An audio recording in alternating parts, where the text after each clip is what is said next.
السلام الله عليكم ورحمة الله تعالى وبركاته. كلنت وعن أول أحسن صاحب يالكل سو دوادا برتنا يوتيوب مفتاح تيوب هدي أي تاي مركي كورسي وصوب وقته فلان سبسكرايب سعر جنب بلال كنفرو سيدو كله هدي أتكاشى مقال كلا جري لنا وذاك أصحاب هذا سيدو كله وحي آراء تقبته نقول غيبته هو سيء كومنتيكا سودو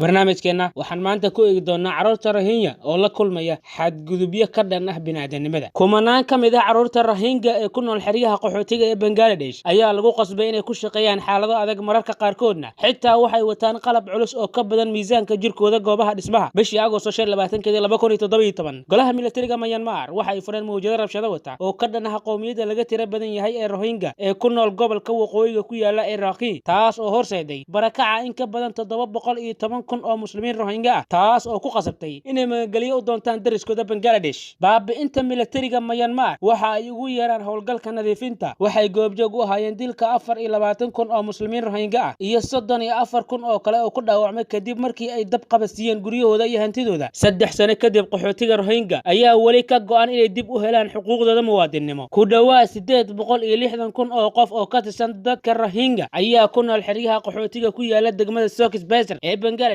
Carruurtan waxay u adkeysteen argagax ka timid xadgudub jireed, naxdin, rabshad galmo. Haddana waxaa sidoo kale lagu qasbay inay ku shaqeeyaan nolol adag, xaaladaha walaaca iyo xaaladaha nolosha ee halista ah. Carruurta Rohingya waxay la ildaran yihiin fursado waxbarasho la'aan marka laga soo tago dadaalada ay wadaan NGO-yada inay ku bixiyaan waxbarashada xeryaha. Carruurta Rohingya waxaa laga hor joogsaday inay galaan iskuulada. Tusaale ahaan, tirada qaxootiga ee ka soo jeeda qowmiyadda laga tirada badan yahay ee Rohingya ee koonfur bari Bangladesh ee tagaya xarumaha waxbarashada ayaa taageera UNICEF, sanduuqa carruurta ee qaramada midoobay, waxayna gaarayaan in ka badan 140 kun sanadkii 2018. Marka la eego baahida baabi'inta ee loo qabo in laga shaqeeyo mushaharka si loo musaafiriyo qoysaskooda, carruurtan badiyaa waa inay ku shaqeeyaan xaalado adag, xitaa iyaga oo alaab culus ku qaadaya goobaha dhismaha, sida ku xusan warbixinta 2019 ee carruurta qasaartay ay samaysay shirkadda Shanji ee fadhigeedu yahay Malta. Shaqaaleynta carruurta ayaa wali ah mid ka mid ah dhibaatooyinka ugu waaweyn ee soo food saaraya qaxootiga Rohingya, kuwaas oo 300 oo kun oo ka mid ah ay ku dhaceen da'da kooxda 3 sano ilaa 14 sano. Carruurta Rohingya ayaa wali la ildaran fursad waxbarasho la'aan ah, waxaana lagu qasbay inay shaqeeyaan si ay nolol u helaan. Reuters ayaa qoraysa inkasta oo sharciga shaqada ee Bangladesh ee 2006 kaas oo ujeedkiisu yahay la dagaalanka shaqaalaha carruurta iyo sharciga waxbarashada ee 2016 kaas oo dhigaya waxbarashada qasabka ah ilaa fasalka 8aad ama da'da 14 sano. Carruurta Rohingya badankood kama faa'iideysan karaan sharciyadan ilaalinta. Kaliya 33 kun oo Rohingya ah ayaa la siiyay sharciga rasmiga ah. 100 kun oo ka mid ah muslimiinta laga tirada badan yahay ayaa lagu sifeeyay inay yihiin muwaadiniin aan diiwaan gashanayn ama muwaadiniin Myanmar ah oo si qasab ah loo barakiciyay iyaga oo ku xadgudbaya carruurtooda. Ku dhawaad 60 carruur ayaa ku dhashay xeryaha qaxootiga sanadkii 2018 waxay yimaadeen adduunka iyaga oo aan diiwaan gashanayn dhalashadooda ama xogtooda. Warbixinta Shanji waxa ay sheegaysaa in carruurta Rohingya ay dhasheen iyagoon haysan dhalasho in aad u yarna. Dhalashada ayaa si rasmi ah uga diiwaan gashan xerada, taas oo gacan ka geysanaysa hoos u sii dhaca ku yimaadaya hababka ilaalinta ee la heli karo. Sida laga soo xigtay hay'adda socdaalka ee qaramada midoobay, gabdhaha qaxootiga ah ee Rohingya waxaa loo iibinayaa shaqo qasab ah iyada oo lacag loogu bedelayo qoysaska qoysjooga ah ee ku nool xeryaha buuxdhaafka ah ee xadka Bangladesh.